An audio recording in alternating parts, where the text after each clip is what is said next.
Libro segundo de Reyes, capítulo 6, a partir del versículo 24, nos dice la Escritura: Después de esto aconteció que Ben-Hadad, rey de Siria, reunió todo su ejército y subió y sitió a Samaria. Y hubo gran hambre en Samaria a consecuencia de aquel sitio, tanto que la cabeza de un asno se vendía por 80 piezas de plata y la cuarta parte de un cap de estiércol de palomas por 5 piezas de plata. Y pasando el rey de Israel por el muro, una mujer le gritó y dijo: «Salva, rey, señor mío». Y él dijo: «Si no te salva Jehová, ¿de dónde te puedo salvar yo? ¿Del granero o del lagar?». Y le dijo el rey: «¿Qué tienes?». Ella respondió: «Esta mujer me dijo: da acá tu hijo y comámoslo hoy, y mañana comeremos el mío». Cocimos pues a mi hijo y lo comimos. El día siguiente yo le dije: da acá tu hijo y comámoslo, mas ella ha escondido a su hijo. Cuando el rey oyó las palabras de aquella mujer, rasgó sus vestidos y pasó así por el muro, y el pueblo vio el cilicio que traía interiormente sobre su cuerpo. Y él dijo: así me haga Dios y aún me añadas, y la cabeza de Eliseo, hijo de Safat, queda hoy sobre él. Y Eliseo estaba sentado en su casa, y con él estaban sentados los ancianos. Y el rey envió a él un hombre. Mas antes que el mensajero viniese a él, dijo Eliseo a los ancianos: ¿no habéis visto cómo este hijo de homicida envía a cortarme la cabeza? Mirad pues, y cuando viniera el mensajero, cerrad la puerta e impedidle en la entrada. ¿No se oye tras él el ruido de los pasos de su amo? Así que aquí nos encontramos una escena bastante interesante.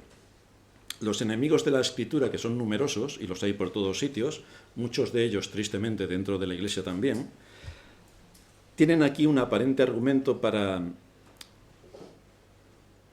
desvalorar las Escrituras, porque en el versículo anterior al texto que hemos leído, es decir, si nos vamos al versículo 23, después de que ocurrió aquella escena con el ejército sirio donde sus ojos fueron cerrados, nos dice la Escritura que después de que se les preparó una gran comida y cuando habían comido y bebido, los envió y ellos se volvieron a su señor, y nunca más vinieron bandas armadas de Siria a la tierra de Israel.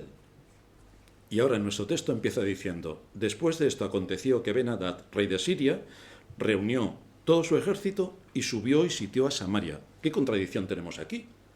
Resulta que no iban a venir más bandas armadas de Siria a Israel, y resulta que el rey sirio llama a filas a su ejército e invade Israel.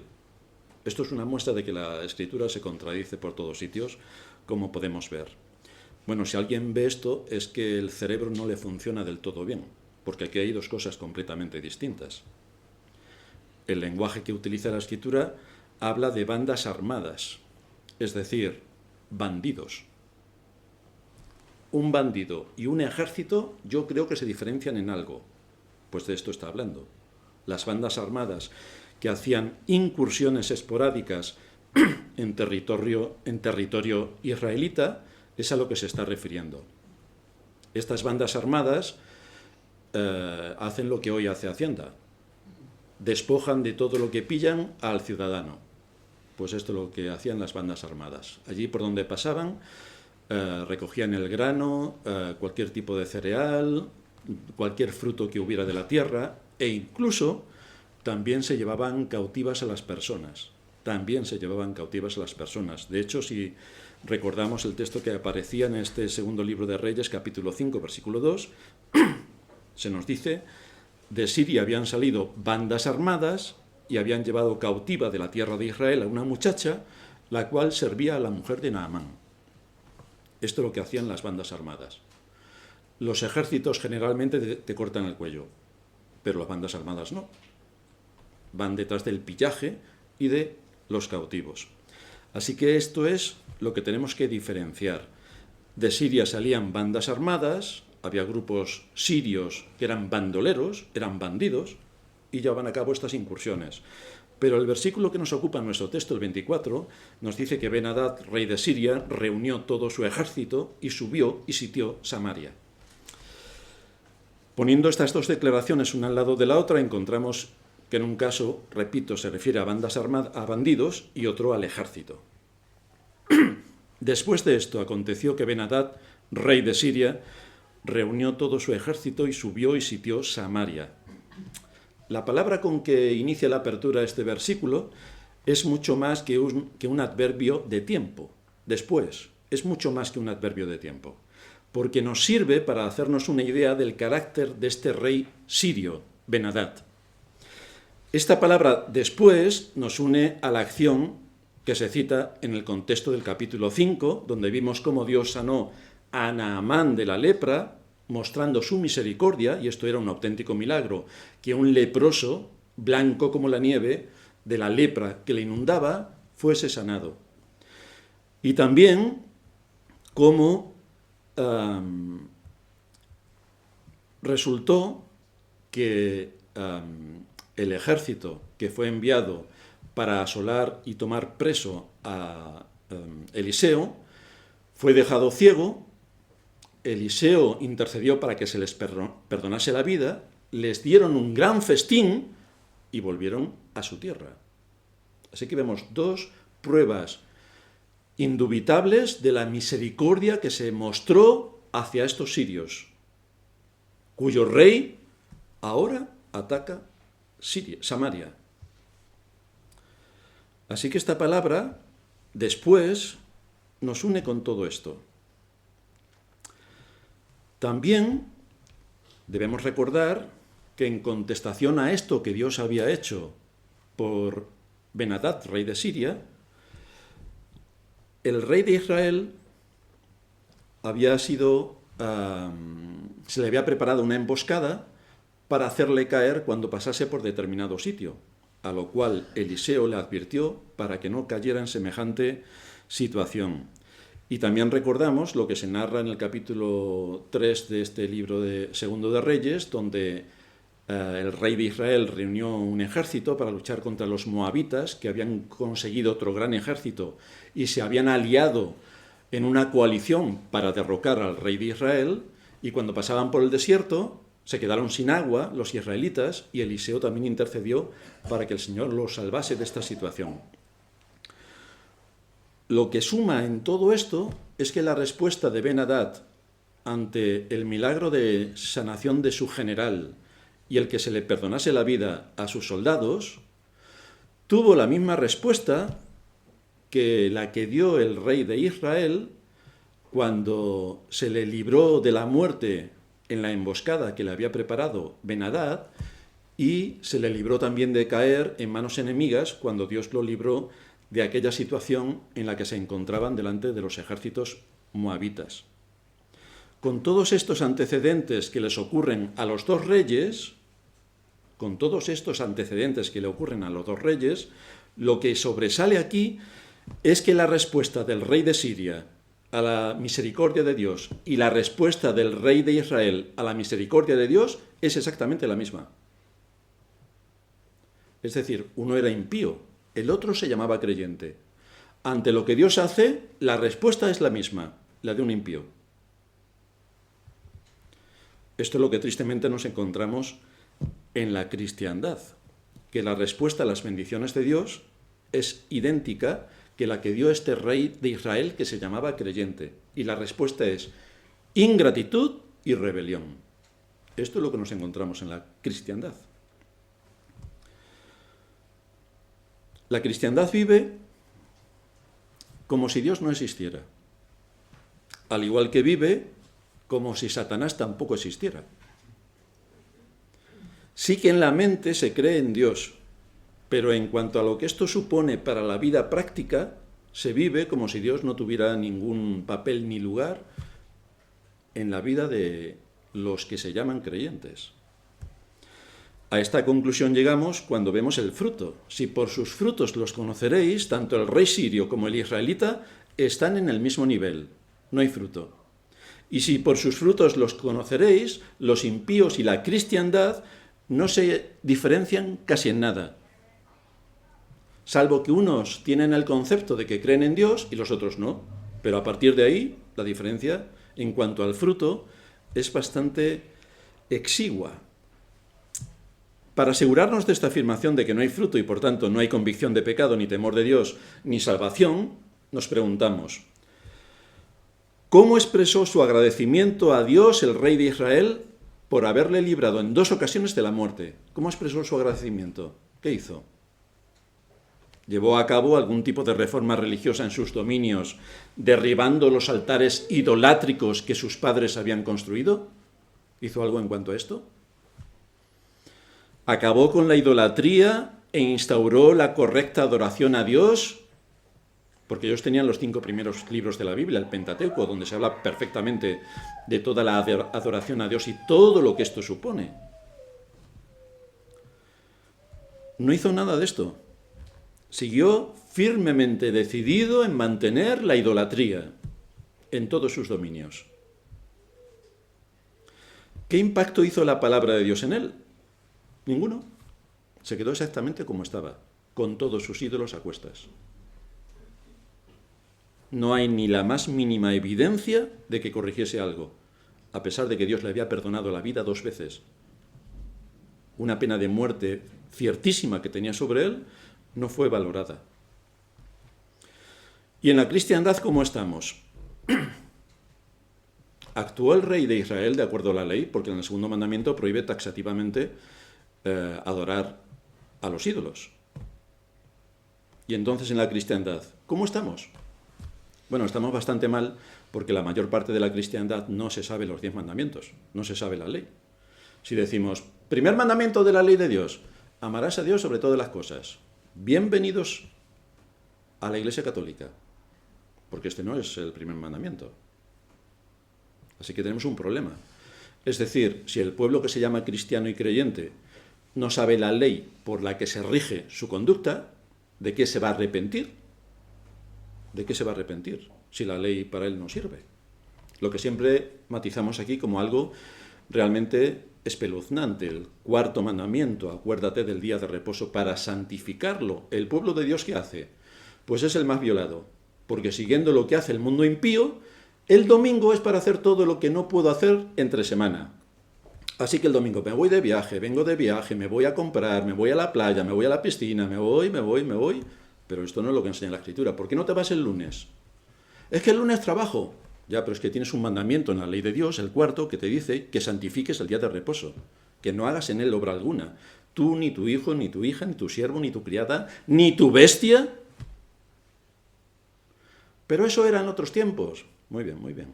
Otros tiempos vas a tener en el infierno, por violar la ley de Dios. Evidentemente, este 4.º mandamiento tiene excepciones, y sus excepciones son los trabajos de misericordia o de necesidad. Es decir, un médico no peca porque trabaja el domingo, porque los enfermos el domingo no se mejoran, siguen igual de enfermos. Los servicios de emergencia que atienden las carreteras y los accidentes de tráfico tienen que estar operativos, porque los domingos también se muere la gente, también. Y los bomberos tienen que estar activos porque los domingos también hay incendios. Así que tienen que estar activos. Entonces hay profesiones, fijaos, incluso el pastor creo que hasta trabaja el domingo. No sé qué os parece a vosotros, pero lo mismo lo que está haciendo ahora es trabajar. Así que hay profesiones que están exentas de esta responsabilidad y de este cumplimiento del mandamiento de acuérdate del día de reposo para santificarlo. Pero quitando esas profesiones excepcionales, el que yo me vaya a la playa el domingo y esté todo el domingo, o me vaya de compras, y hoy el día de compras, el domingo, pues hazlo el lunes. Y si tu jefe no te permite ir de compras el lunes, pues entonces ¿cómo te lo va a permitir Dios? Que en su 4.º mandamiento te lo exige de una manera bastante rigurosa. Y ya no hablemos de tomar el nombre de Dios en vano. Si cogemos todo el mundo anglosajón, están todo el día con I, my God. Esto pronunciado en inglés suena mejor. Pero todo el día están con esto. Pero esto es atentar contra el 3.º mandamiento, tomar el nombre de Dios en vano. ¿Por qué tomáis el nombre de Dios en vano? Pues así estamos en la cristiandad. ¿Se actúa en consonancia con la ley? Pues no. ¿Y a qué le importa la ley? Es más, la cristiandad ni se la sabe de memoria. O sea, le pides a cualquier cristiano medio que lleve 20 años en una iglesia, por favor, recítame los 10 mandamientos, y no lo sabe. ¿Para qué lo vas a saber? Pronto empezaremos la escuela dominical. Si alguien no se lo sabe, que hable con Isabel y empezamos a repasar algunas cosas. ¿Se somete el que se llama pueblo de Dios a los principios de las Escrituras? Pues si no sabe la ley, ¿cómo va a saber los principios? ¿Atiende a los mandamientos de Cristo tanto para asumir su responsabilidad en este mundo, defendiendo la fe en todos los ámbitos donde es atacada, como para mantener su compromiso con la Iglesia y ser consecuente con los hechos? No, tampoco. Aquí lo que tenemos que ser es buenos. Tenemos que ser buenos. Entonces está la religión buenista, que no es cristiana, es buenista. Pero a todo el mundo le gusta, porque qué buenos somos todos, qué buenos. Predicamos un mensaje para que todo el mundo se sienta bien. Si podemos bailar un rato mejor, así bajamos algunos gramos de grasa, y todos nos vamos tan contentos a casa porque hemos saltado más este domingo que el anterior. Pero esto es una adoración profana. Esto no es lo que Dios enseña en las Escrituras, porque venir al culto de adoración a Dios implica adorarle. Y la palabra adorar significa estar en una posición de sumisión con respeto y reverencia. Esto en el 99% de las iglesias no existe, pero ¿a quién le importa? Aquí lo que vamos a satisfacer es nuestro ego y nuestra estima. Lo que Dios diga en su palabra, si nos viene bien, bien, y si no nos viene bien, pues ahí se queda. Pero ¿a quién le importa? Pues así estaba el pueblo de Israel, con su rey a la cabeza. Lo sorprendente y a lo que debemos prestar mucha atención para no caer nosotros en semejante estado es tener muy en cuenta la presión social o escuchar a nuestro malvado corazón. Porque por la presión social los israelitas eran idólatras. Gracias a su inestimable rey, siempre el poder político, sabéis que se preocupa mucho por los ciudadanos, es lo que más les importa. Y el rey de Israel es exactamente lo que hizo para llevar a todo su pueblo a la apostasía y a la idolatría. Y así seguimos. Por eso, para tener cuidado con la presión social y cultural en la que estamos envueltos, y también para no escuchar demasiado a nuestro malvado corazón, que nunca tiene ideas buenas, le dice Pablo a Timoteo, respecto a un tipo de personas que dicen, creo en Dios, pero los frutos no existen, que es como estaba el rey de Israel. Profesan conocer a Dios, dice en Tito 1:16. Profesan conocer a Dios, pero con los hechos lo niegan, siendo abominables y rebeldes, reprobados en cuanto a toda buena obra. Aquí el problema no es que no crean en Dios, porque dicen que creen. El texto dice, profesan conocer a Dios, creen en Dios, pero los hechos prueban que no son hijos de Dios. Los hechos. No es lo que yo creo, es luego cómo aplico esa creencia a mi vida cotidiana. Eso es lo que indica si realmente estoy en el camino o no estoy en el camino. Si no hay ninguna evidencia de arrepentimiento ni para corregir la vida, es que no estoy en el camino. Si no identifico el pecado y corrijo el pecado y someto el pecado y me arrepiento y suplico delante de Dios el perdón de mis pecados, es que estoy por mal camino.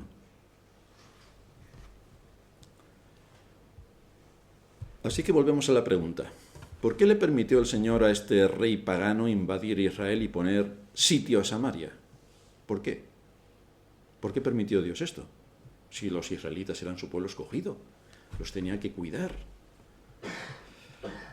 Cuando Dios aflige ya sea a una persona, a una iglesia o a una nación, es porque Dios tiene alguna cuenta pendiente con ellos. Si alguien se niega a poner derecho lo que está torcido y es hijo de Dios, Dios ejecuta sus juicios. Si no es hijo de Dios, también. Es por eso que Dios estaba trayendo sus juicios sobre Samaria cuando permitió a los sirios entrar en su tierra y sitiar la ciudad. Esto no era un asunto normal en cuanto a la guerra que en aquel tiempo podían tener estas naciones. Es decir, si nosotros hubiéramos vivido en aquella época, diríamos, bueno, esto es lo normal en nuestra época, las guerras son normales, por lo tanto no le vamos a dar ninguna importancia, porque es una guerra. Y en nuestra época oímos a la gente, bueno, pues esto lo que está pasando, pues es normal, es una crisis de no sé qué. Y en otras épocas oímos, pues esto es normal, esto es normal. El asunto es normalizar lo que no es normal. Pero para esto están los políticos que nos enseñan a normalizar. Está Satanás, que se encarga de normalizar. Y está nuestro malvado corazón, que se cauteriza para normalizar. Bueno, pues en las Escrituras la normalización no vale. Esto no era un acontecimiento aislado y sin conexión con la situación espiritual de Israel. Como no hay ningún acontecimiento aislado en todo lo que ocurre en la vida, en todas y cada una de las personas, que no esté conectado de una u otra manera con su situación espiritual. No hay nada fuera de ahí. Esto era un juicio de Dios que estaba usando a los sirios para castigar con severidad a Israel por su pecado de idolatría y rebelión. ¿Creéis que se arrepintieron? No. Pero Dios usa medios para cumplir sus fines. Esto nos lo muestran muchos textos de las Escrituras. Me voy a referir a uno que hay en Isaías capítulo 10, a partir del versículo 5, nos dice: «Oh Asiria, vara y báculo de mi furor, en su mano he puesto mi ira», dice Dios. En la mano de Asiria he puesto mi ira. «Los mandaré contra una nación pérfida, y sobre el pueblo de mi ira le enviaré, para que quite despojos y arrebate presa, y lo ponga para ser hollado como lodo de las calles». Así que Dios utiliza medios secundarios para cumplir sus propósitos de traer juicios sobre este mundo. Así que uno no puede decir, bueno, esto era una guerra, lo normal. No. Dios envió la guerra para castigar. Dios envió la guerra para castigar. Y Dios envía todo lo que ocurre en nuestros días y lo que ha ocurrido a lo largo de toda la historia de la humanidad, lo envía con un propósito. Nada es casual, ni fruto del azar, nada. Dios usó un medio, los sirios, para lograr un fin: castigar a su pueblo israelita por ser rebeldes e idólatras. Desde luego, como decía antes, si viviéramos en aquella época siendo idólatras como ellos, pues no encontraríamos una conexión entre una cosa y la otra. Aquí estamos nosotros idolatrando al Baal de turno, a los becerros, que como todo el mundo sabe, los becerros tienen que ser adorados, como hacían en Egipto, cosa que copiaron los israelitas en el desierto cuando construyeron el becerro de oro, se llamaba Apis, y así siguieron haciendo a lo largo de su historia. Pero hoy tenemos la explicación, para que no pasemos por alto también, lo que pasa en nuestra época, porque siempre hay una conexión entre los sucesos que ocurren en el mundo con la situación espiritual del pueblo de Dios y de cada uno de nosotros. Claro que hay una conexión. El castigo aplicado por Dios tuvo consecuencias en toda la población, no solamente para el rey que instauró la idolatría, sino para todo el pueblo que siguió la idolatría. Esto de que, bueno, como tenemos un pastor, estamos en una iglesia falsa, donde todo es falso, pues ¿qué voy a hacer? Porque es una iglesia. Hombre, si es todo falso, más vale que salgas corriendo. No te vayas a mezclar con tanto impío. El castigo aplicado por Dios tuvo consecuencias en toda la población. Nos dice el versículo 25 que hubo gran hambre en Samaria a consecuencia de aquel sitio, tanto que la cabeza de un asno se vendía por 80 piezas de plata y la cuarta parte de un cap de estiércol de palomas por 5 piezas de plata. Como todos sabéis, los problemas nunca vienen solos. Vienen de la mano con otros muchos más problemas, siempre. Dios usa todos los medios para dejarnos sin excusa si no reconocemos nuestro pecado y si nos olvidamos de con quién estamos tratando. Y es que estamos tratando con Dios, no con nuestro amiguete. No podemos excusarnos, no podemos escondernos, no podemos maquillar. Estamos hablando con Dios. En todo este asunto el discernimiento es imprescindible, porque es lo que nos debe llevar al arrepentimiento, al discernir que lo que está ocurriendo es culpa de mi pecado y por lo tanto tengo que arrepentirme de la situación en la que estoy. Pero si este pueblo no tenía discernimiento, que es el gran mal que aflige a la cristiandad, es normal que viniera un juicio tras otro. Es que vino un juicio tras otro hasta que desaparecieron de la faz de la tierra las 10 tribus del norte, porque persistieron obstinadamente en su idolatría y en su rebelión. Así que el Señor tuvo paciencia con ellos y les envió un juicio, otro juicio, otro juicio, otro juicio, otro juicio. No quisieron oír, desaparecidos de la faz de la tierra. Ya no existen hoy. Ben-Hadad, por otra parte, escogió el mejor momento para atacar, y fue cuando Israel estaba en medio de graves problemas, tanto materiales como espirituales. Esto nos sirve también para ilustrar el método favorito de Satanás de atacar a los verdaderos creyentes. ¿Cuándo los ataca? Cuando estás más débil. Cuando estás más débil. Golpea lo más duro que puede cuando estamos en nuestros momentos más bajos. Donde más nos duele, ahí va Satanás astutamente a zarandearnos y azotarnos. Se acerca a nosotros como león rugiente, dice la Escritura. Cuando estamos más atemorizados, pues entonces llega el león y nos deja completamente inmóviles. Pone en nuestras mentes dudas sobre la bondad de Dios en momentos en los que consideramos que nos ha desamparado. Pues ahí llega Satanás para decirte, efectivamente, ¿no te das cuenta de que no eres un hijo de Dios? Bueno, si tú has detectado esto, es que evidentemente eres un hijo de Dios, que estás en un ataque frontal contra Satanás. O para cuestionar las promesas de Dios, que son numerosísimas en las Escrituras, pero entonces entra para que cuestionemos las promesas de Dios, para que las pongamos en duda. Por eso nos enseñan las Escrituras que no debemos ignorar sus maquinaciones, debemos estar atentos, porque esta es la estrategia de Satanás. Si no conocemos la estrategia de nuestro enemigo, difícilmente nos vamos a defender de él.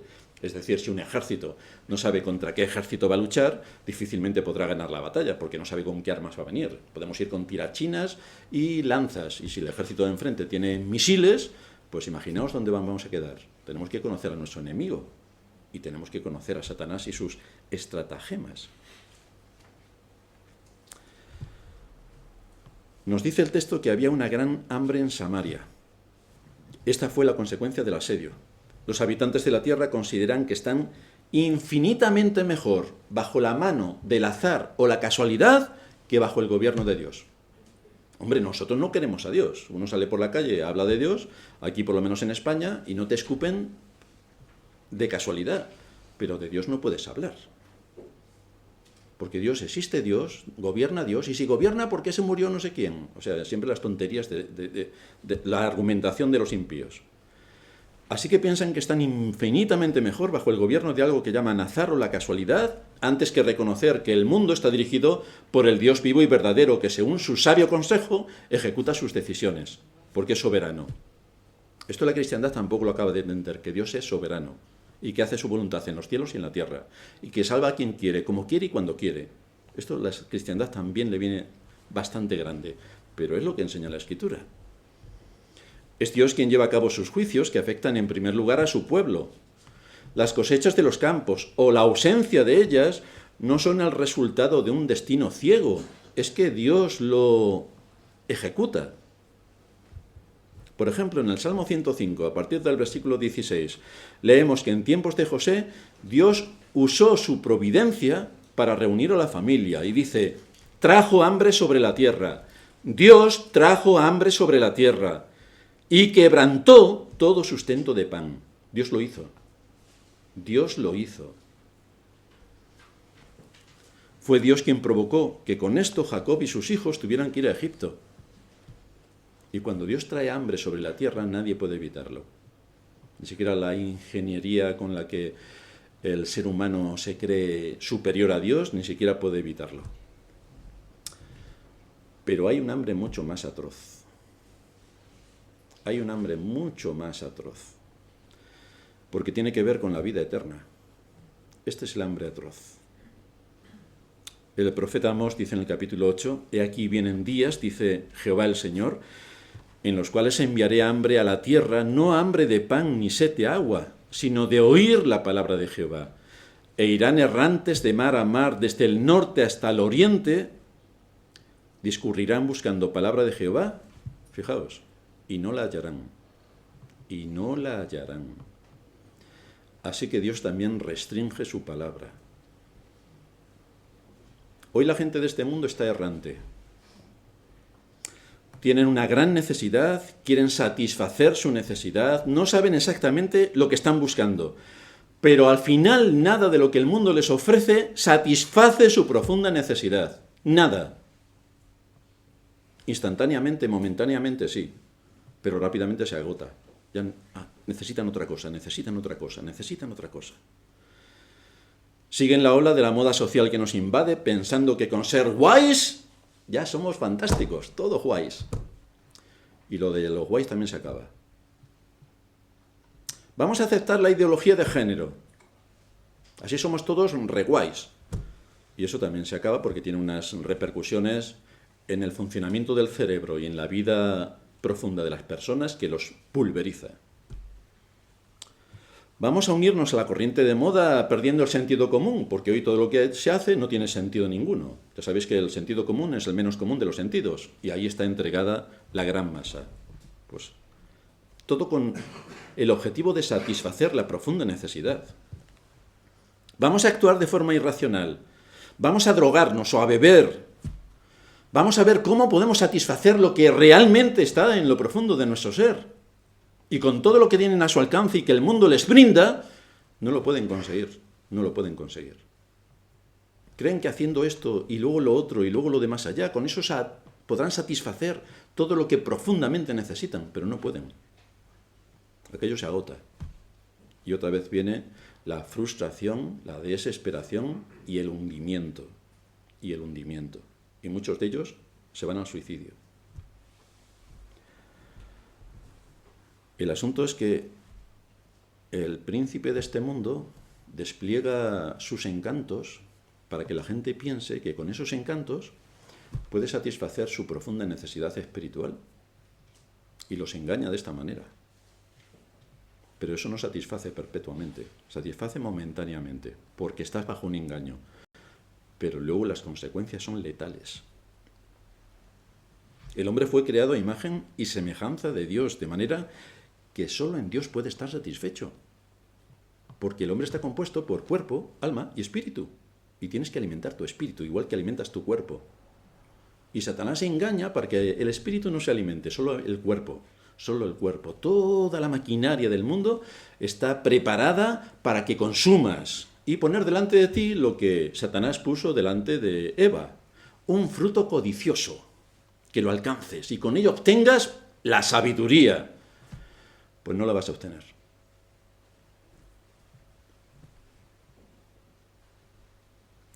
Por eso en el texto que leíamos en la introducción de Juan 6, el Señor dice, yo soy el pan de vida, yo soy el pan. El ser humano está hambriento, yo soy el pan. Vuestros padres comieron el maná en el desierto y murieron. Este es el pan de vida que descendió del cielo para que el que de él coma no muera. Yo soy el pan vivo que descendió del cielo. Si alguno comiere de este pan, vivirá para siempre. Por lo tanto, aquí tenemos el alimento que realmente nutre profundamente nuestra gran necesidad. Y no hay otro alimento, no hay otro alimento. Una iglesia sana tiene la centralidad del mensaje en la persona de Cristo y tiene que dirigir las mentes y los corazones a aquel que es realmente el pan de vida, aquel que es nuestro sustento y nuestro alimento.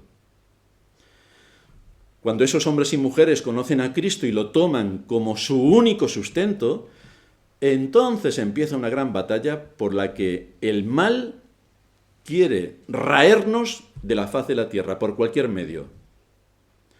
Pero una iglesia sana va a predicar la sana doctrina para formar a sus miembros y equiparlos, equipar sus conciencias para que cumplan con su deber delante de Dios en este mundo y que puedan afrontar los engaños que desde todos los ámbitos se lanzan contra Dios, a fin de que pueda desmontar la mentira de aquel que es el príncipe de este mundo y que opera en todos los ámbitos del conocimiento de la vida humana sobre la tierra.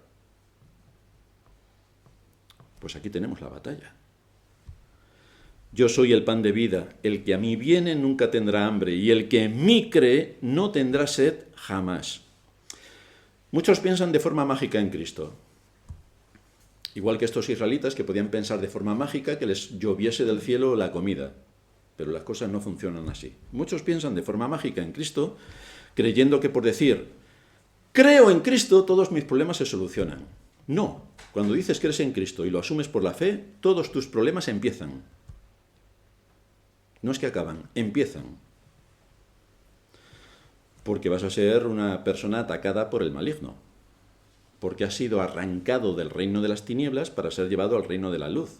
Así que Satanás no te va a dejar tranquilo. Antes te podía dejar tranquilo con todo lo que hacías, bebías, te drogabas, subías en globo, bajabas en avión. Lo que querías hacer, Satanás no se metía contigo porque te tenía en sus fauces y eras su siervo. Pero Cristo te llama por medio de su Espíritu a la salvación. Y entonces tú crees que Satanás se queda de brazos cruzados esperando a ver lo bien que te lo pasas. Pues no, ahora empieza la batalla. Ahora empieza la batalla. Cristo nos asegura la vida eterna, pero durante nuestra estancia en este mundo y por medio de su Espíritu nos va a capacitar para que te esfuerces y seas valiente. No temas ni desmayes. Si nos dice no temas ni desmayes, ¿por qué creéis?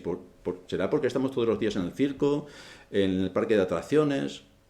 En esos sitios nadie tiene por qué temer ni desmayarse, porque eso nos crea adrenalina y nos lo pasamos genial. Si te dice esfuérzate y sé valiente, no temas ni desmayes, será porque estaremos en una guerra. Bienvenido a la guerra. Bienvenido.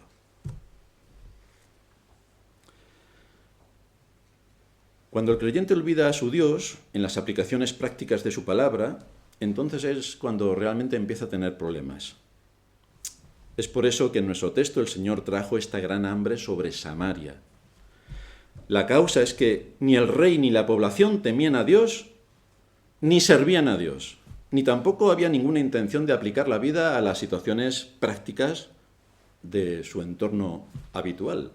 Es decir, ellos tenían los mismos 10 mandamientos que nosotros, pero el segundo mandamiento habla bastante claro. Y entonces, ¿por qué ellos eran idólatras y no acababan con lo que explícitamente el segundo mandamiento enseña?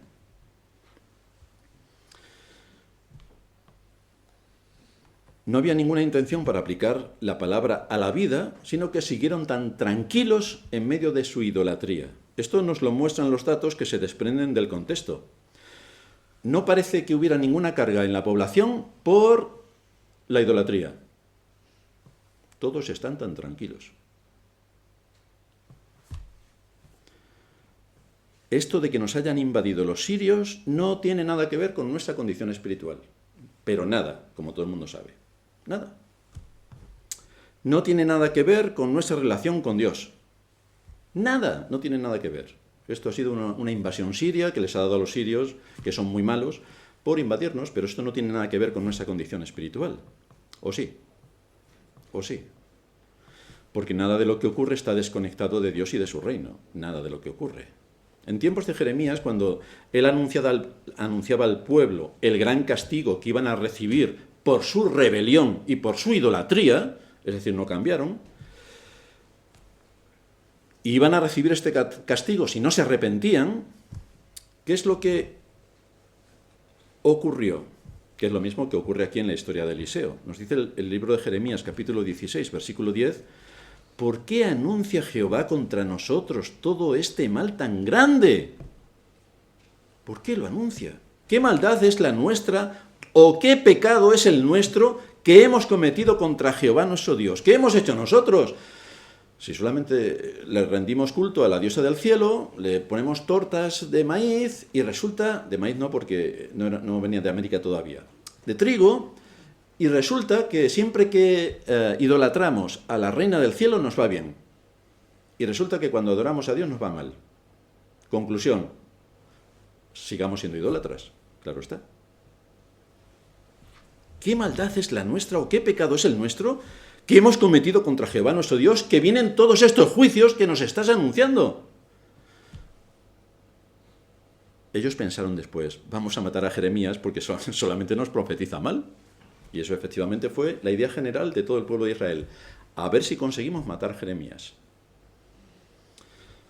El asunto es que asumen que Jehová es su Dios, pero no conectan la enseñanza que el profeta les está exponiendo con la realidad de la vida que están viviendo. No la conectan. Nada. Esto es de lo que muchas veces hablamos y por lo que muchas veces oramos.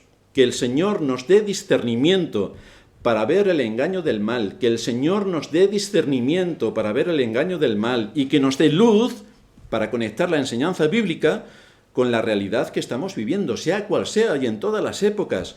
Porque cuando alguien no ve de qué forma todo en este mundo está perfectamente entrelazado para combatir contra la fe, entonces tiene un problema de vista y de comprensión. no ha entendido las Escrituras. Porque todo está entrelazado, todo. Hasta un pelo que se caiga de nuestra cabeza está entrelazado con la obra de Dios en este mundo. Cuanto más otras cosas un poquillo más importantes. Por esta razón, en medio de sucesos sorprendentes que Dios en esa época llevó a cabo, o que ha llevado a cabo a lo largo de la historia del ser humano sobre la tierra, los cristianos pasan por alto, como algo casual, las cosas que ocurren. Y son cosas gordas que ocurren en el mundo. Pero los cristianos no las conectan. ¿Por qué anuncia Jehová este mal contra nosotros? ¿Qué maldad es la nuestra? ¿Qué pecado es el nuestro? ¿Por qué hace Dios esto? Pero si nosotros no hemos pecado. ¿Cuál es el conocimiento que tiene la cristiandad acerca de Dios para que cuando los juicios llegan nunca los identifique? Habría que preguntarse esto. Es decir, si cuando leemos las Escrituras, en las historias bíblicas, vemos cómo Dios va aplicando sus juicios, ¿por qué resulta que en nuestro caso eso no ocurre? Esto me suena familiar a el pecado que tenía Israel, que era extraordinario, pero cuando eso lo traemos a mi caso, yo no. Eran los israelitas, que eran muy malos, como todo el mundo sabe. Yo no. Pero esto ocurre también en el mundo en el que nos movemos. ¿O pensáis que Satanás ha dejado de actuar desde que vino Cristo? Se restringió mucho su poder porque el Evangelio empezó a ser predicado hasta lo último de la tierra. Pero Satanás sigue funcionando. Hubo un gran hambre en Samaria a consecuencia de aquel sitio. Recordamos que las ciudades estaban protegidas por una muralla que las rodeaba y que servía de defensa en tiempos de guerra. La estrategia del ejército sirio, como cualquier otro ejército, lo hacían los romanos con bastante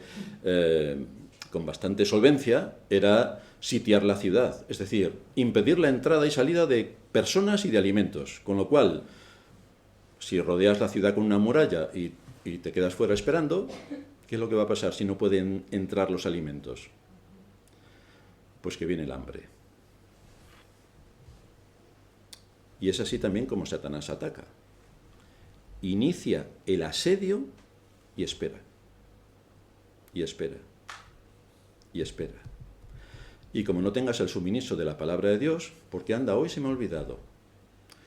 El uso de los medios de gracia, que siempre repetimos, la lectura de la palabra, la meditación en lo que escuchamos en el día del Señor, la oración, todo esto y cada día, si no tenemos los suministros que nos mantienen vivos y alerta, ¿qué es lo que ocurre?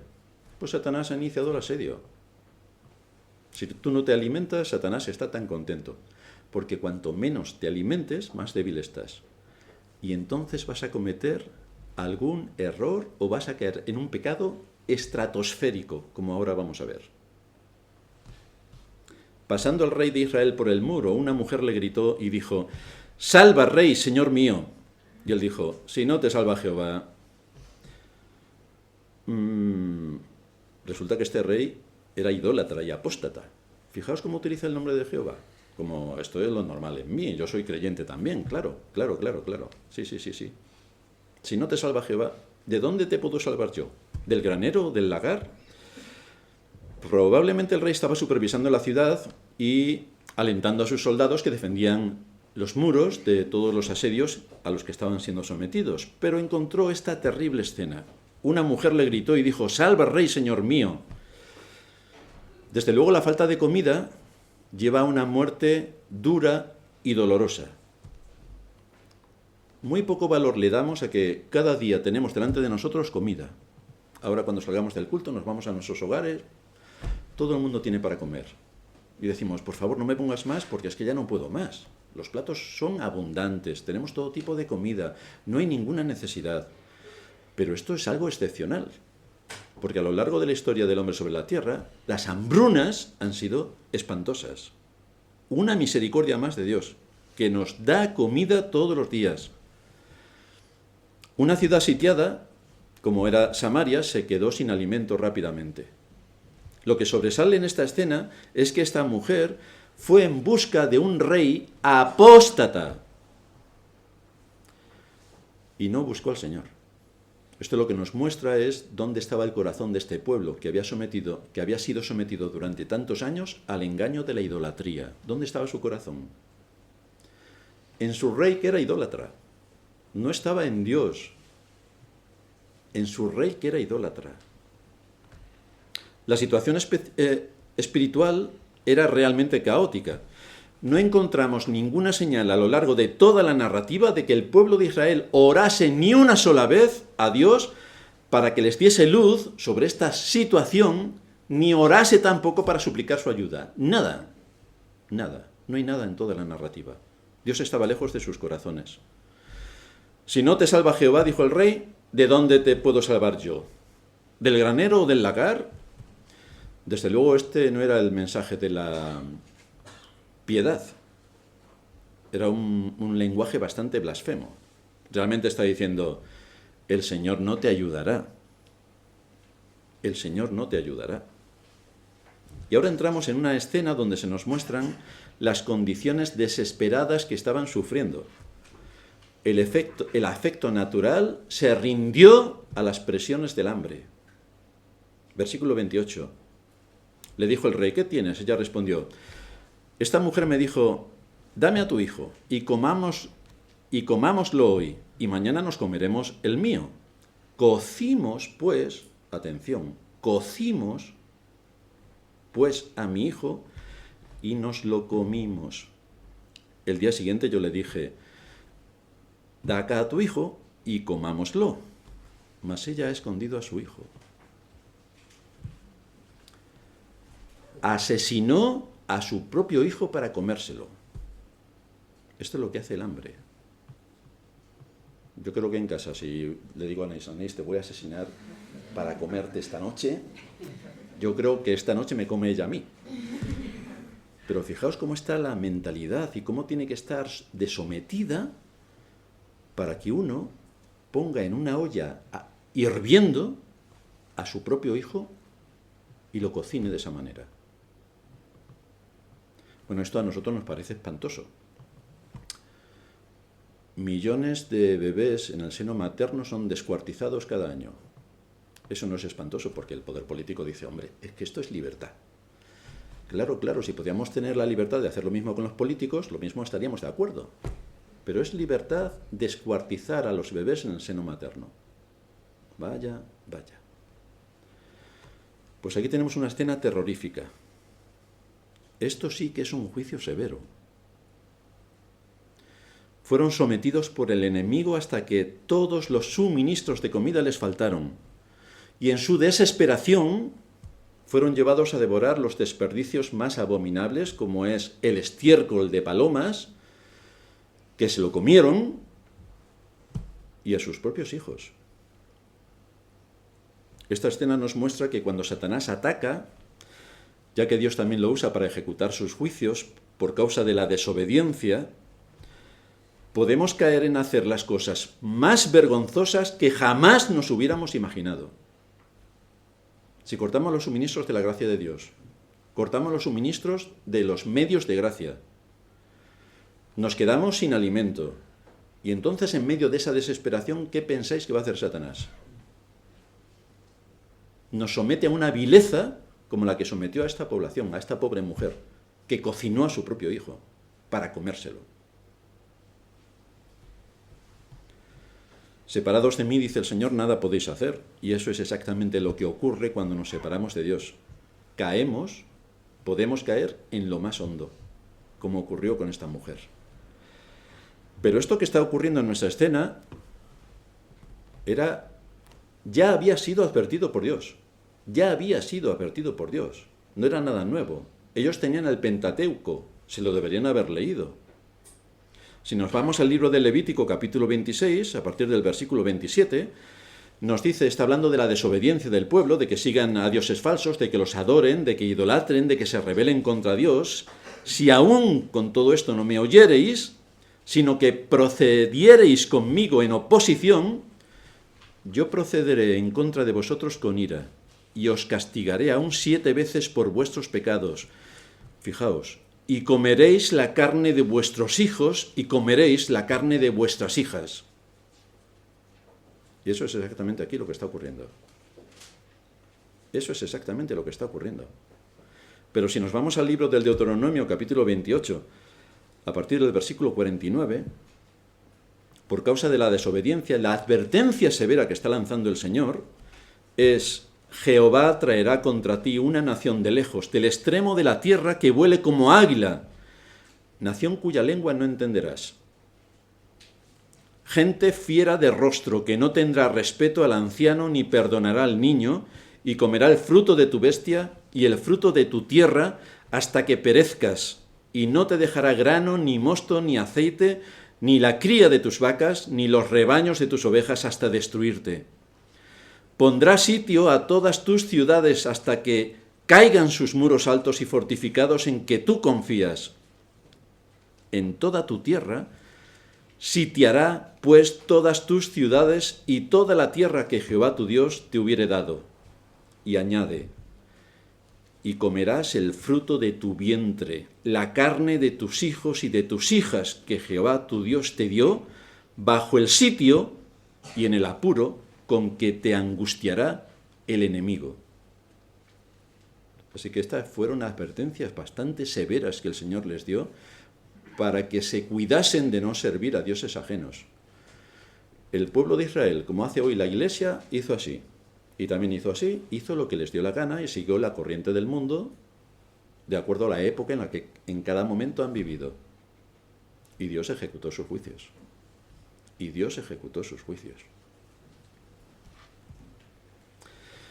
Esta advertencia solemne no solamente se cumplió en este asedio, también se cumplió con el asedio de los asirios, de los caldeos y en la destrucción de Jerusalén en el año 70 de nuestra época. Ninguna palabra del Señor dejó de cumplirse. Todo se cumplió exactamente como el Señor advirtió. Así que con el Señor no se juega. Con el Señor no se juega.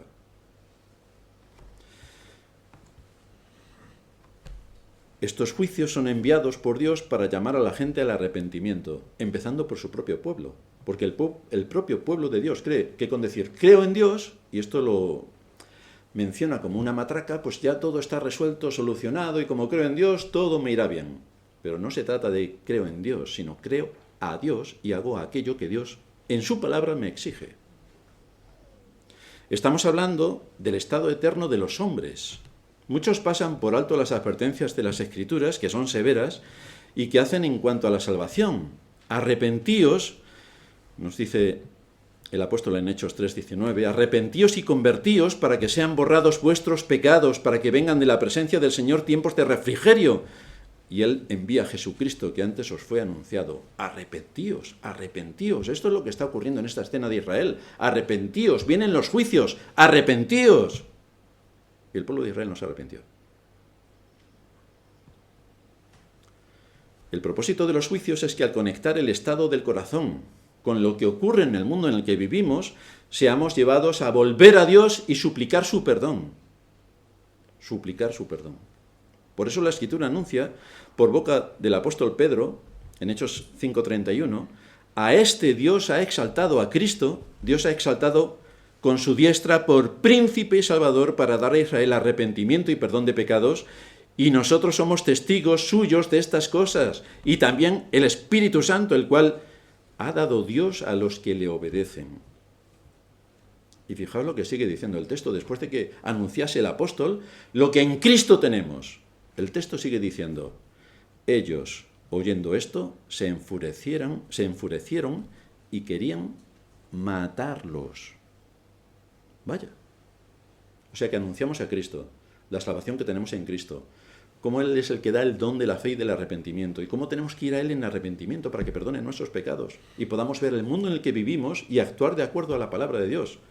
Ellos, oyendo esto, se enfurecían y querían matarlos. Así que se les anuncia el Evangelio a estas personas que se consideraban creyentes, y la respuesta es que querían matar a Pedro y a los apóstoles. Es lo más natural del mundo, claro, como todo el mundo sabe. Si hubieran sido apóstatas, en vez de apóstoles, hubieran sido apóstatas o falsos maestros, estarían encantados con ellos, fantásticos. Pero en cuanto se habla la palabra con rigor y precisión, hay que matar al mensajero. Como todos sabéis, todos los profetas fueron perseguidos, despreciados y muchos de ellos ejecutados, solo por hablar la palabra de Dios. Esta es la obra de Satanás, engañar. Y cuando desde las verdaderas iglesias se lanzan advertencias severas contra el ataque que sufre la fe y la conexión que hay entre lo que ocurre en el mundo y los juicios de Dios, resulta que quienes se llaman creyentes quieren matar al pastor. Hombre, pero léete las Escrituras. Léete las Escrituras. No lo matan porque en nuestra época está mal visto, claro. No podemos matar ni a una gallina, imaginaos matar al pastor que va a ponerlo todo perdido de sangre y luego las vísceras por aquí, un desastre. Pero si estuviéramos en los tiempos antiguos, pues hombre, apedrearlo seguro que eso le cae, porque es lo que hicieron con los profetas. Y cortarles la cabeza también es posible porque eso es lo que hicieron con casi todos los apóstoles. Así que, a ver si tomamos buena nota de lo que se enseña en la Escritura, de cómo ejecutar a una persona, y también lo aplicamos en las iglesias. Cuando el rey oyó las palabras de aquella mujer, rasgó sus vestidos y pasó así por el muro, y el pueblo vio el cilicio que traía sobre su cuerpo, y él dijo: así me haga Dios y aún me añada si la cabeza de Eliseo, hijo de Safat, queda hoy sobre él. A ver si aquí no hemos entendido algo. O sea que con todo lo que ha hecho Eliseo, resulta que la culpa la tiene Eliseo. Según las costumbres de aquellos días y la forma de expresar el dolor de los orientales, este era el vestido exterior de un penitente. Por eso se vistió de cilicio. ¿Qué sentido tenía todo aquello cuando, a pesar de todo lo que estaba ocurriendo, este rey no renunció a sus ídolos, ni a seguir con la idolatría, ni hizo un cambio en el corazón y en la estructura del Estado para traer el culto al Dios verdadero? No hizo absolutamente nada de todo esto. Simplemente actuó de una manera políticamente correcta. Adoptó este papel para su beneficio personal, para manifestar que sentía profundamente lo que estaba ocurriendo, es decir, os podéis morir. Yo me he visto de cilicio, yo tengo para comer, ¿y qué le vamos a hacer? Son cosas de la vida. Pero no le vemos lamentarse por sus propias iniquidades, que eran la causa de toda aquella iniquidad. En lugar de mirar hacia sí mismo, examinarse y ver lo que estaba de acuerdo a la ley de Dios, pues encontramos que hizo un juramento terrible.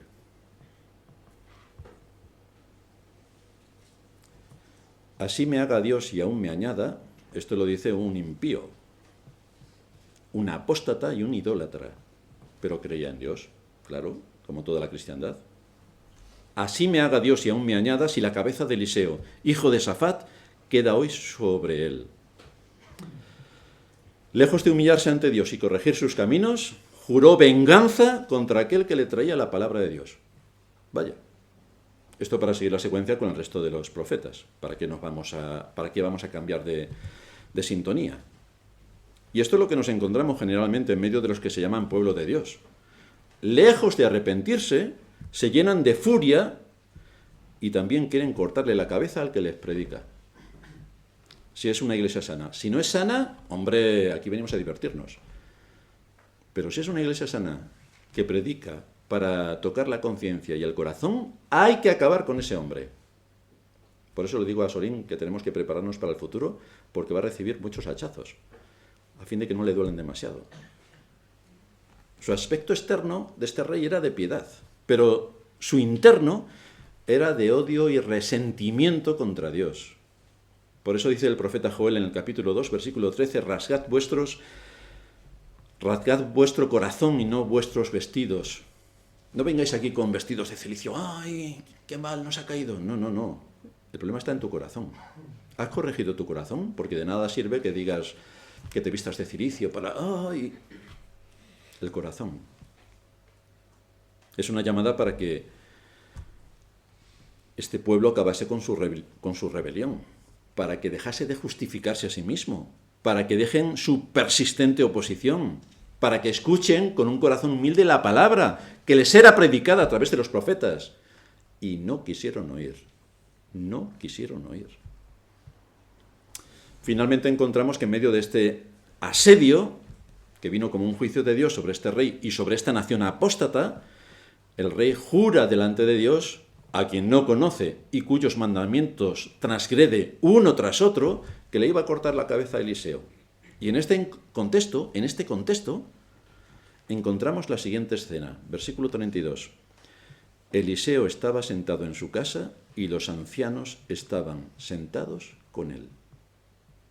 Los ancianos no se refiere a que eran hombres de mucha edad, sino a hombres de peso a nivel de gobierno y de sentido común. Lejos de estar nervioso o deprimido por esta amenaza del rey, estaba con los hombres de Dios esperando en Dios. Es decir, si el rey me quiere matar, que venga. Yo tengo aquí a los que sirven a Dios. Están los hombres de Dios. Que venga el rey que me quiere cortar la cabeza. Así que Eliseo ni se inmutó por esta amenaza severa de quitar la cabeza de sus hombros. ¿A qué conclusión nos lleva toda nuestra escena, toda nuestra narrativa? ¿Qué aplicaciones prácticas podemos encontrar en el texto? La primera, la conducta de un impío y la de un supuesto creyente son idénticas. Esto nos debe llamar la atención. La conducta del rey de Siria y la conducta del rey de Israel, que se llamaba creyente, son exactamente la misma. Y esto es una llamada de atención para nosotros.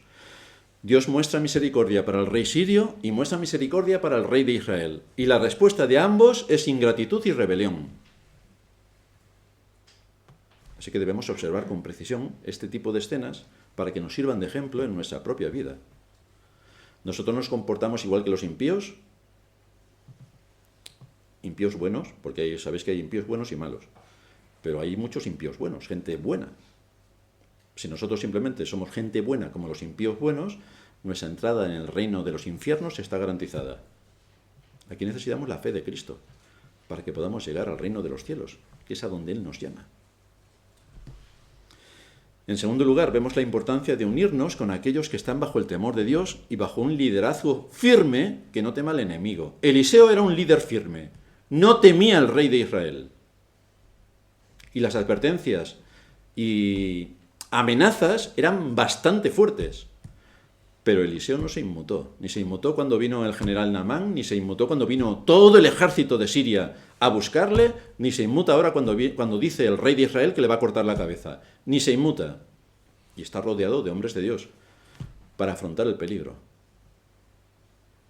Así que nuestro papel en este mundo es estar unidos para repeler el ataque.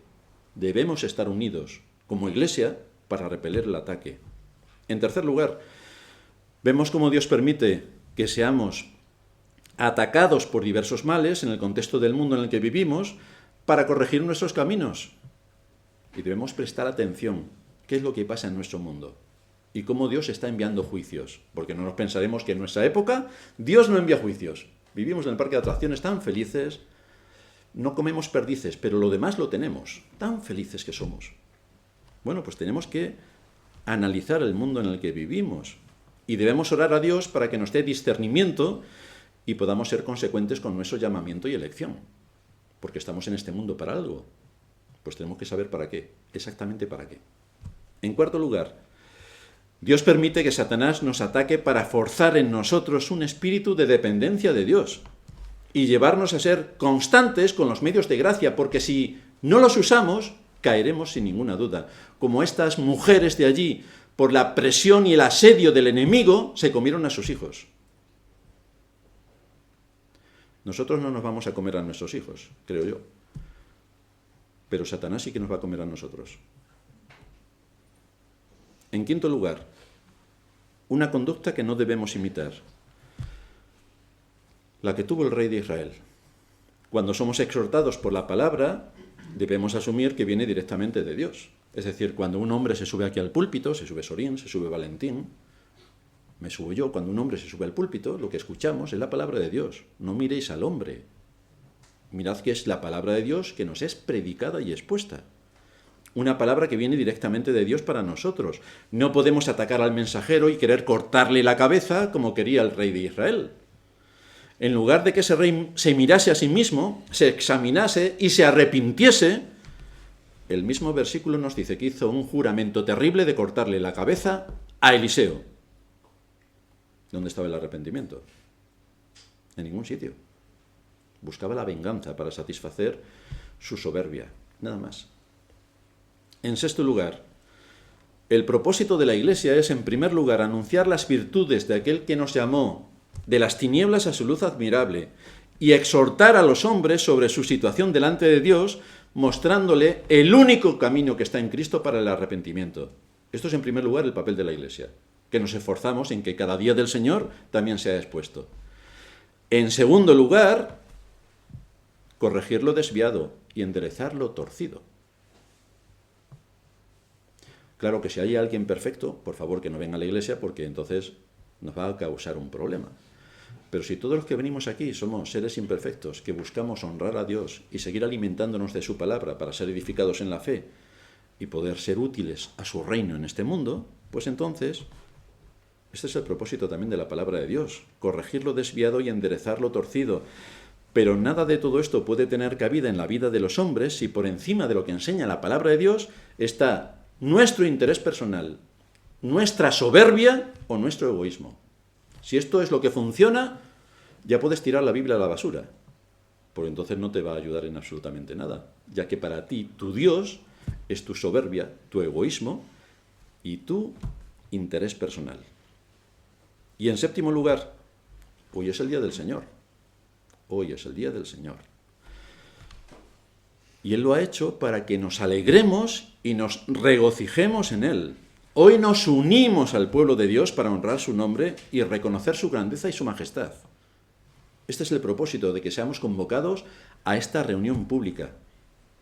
Hoy elevamos himnos que ensalzan su gloria y hoy también nos exponemos al punto culminante del culto de adoración, que es cuando se abren las Escrituras y empezamos a predicar.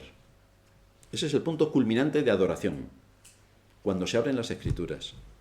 Aprendemos así las demandas que el Dios que nos ha llamado hace sobre su pueblo, aprendemos a cómo someter nuestro pecado, aprendemos la responsabilidad que tenemos de hacer uso de los medios de gracia, aprendemos a identificar nuestros enemigos, tanto internos como externos, aprendemos algo más sobre el discernimiento para ver lo que se oculta a los ojos del mundo, porque evitan ver el mal que los domina, y aprendemos a contender ardientemente por la fe dada una vez a los santos. A eso también aprendemos. A equiparnos y tener los recursos para la batalla. Esto supone, cuando dice Judas esto, contender ardientemente por la fe dada una vez a los santos, esto supone que la fe va a ser muy atacada desde las diversas áreas del conocimiento. Así que es una advertencia bastante firme la que nos está lanzando la Escritura. Por tanto, debemos estar más que atentos a las maniobras de Satanás y sus secuaces, haciendo un sobreesfuerzo en defender la fe. Porque si tenemos que contender ardientemente por la fe, esto requiere una respuesta ardiente para combatir contra los enemigos de la fe, que están por todos sitios. Más en las ciencias, que son las que más poder tienen para engañar. Más en la Iglesia, que es la que más puede cauterizar las conciencias de las personas y llevarlas directamente a la perdición. Para eso tenemos que contender ardientemente por la fe. Vamos a terminar en oración. Padre nuestro que estás en los cielos, te damos gracias por ver cómo tú sigues obrando a lo largo de los siglos y cómo también sigues llevando a cabo tus juicios a lo largo de los siglos. Como en este pueblo de Israel fue sometido a un sitio para traer sobre ellos el que pudieran pensar sobre su situación idolátrica y cómo a lo largo del tiempo también y de las épocas has ido trayendo juicios sobre las naciones para que consideren su situación delante de ti. Gracias por mostrarnos la conexión que existe entre todo lo que ocurre y el estado espiritual de las almas y también por ver cómo la fe es atacada en diversos ámbitos y cómo Satanás no desaprovecha oportunidad cuando dejamos los medios de gracia para someternos a pecados viles y atentar contra todo lo que ni siquiera nos hubiéramos imaginado. Gracias por mostrarnos este ejemplo de esta mujer que cocinó a su propio hijo por causa de la hambruna. Así que te suplicamos que nos ayudes a mantener firmes los medios de gracia, a que Cristo siga siendo nuestro pan de vida, a que podamos acercarnos a Él, a que nos nutra y nos proporcione todo lo que nuestro espíritu necesita para que el alimento funcione en nuestra vida espiritual y podamos así defender la fe que nos has dado. Todo esto lo ponemos delante de ti en el nombre de Cristo nuestro Señor. Amén.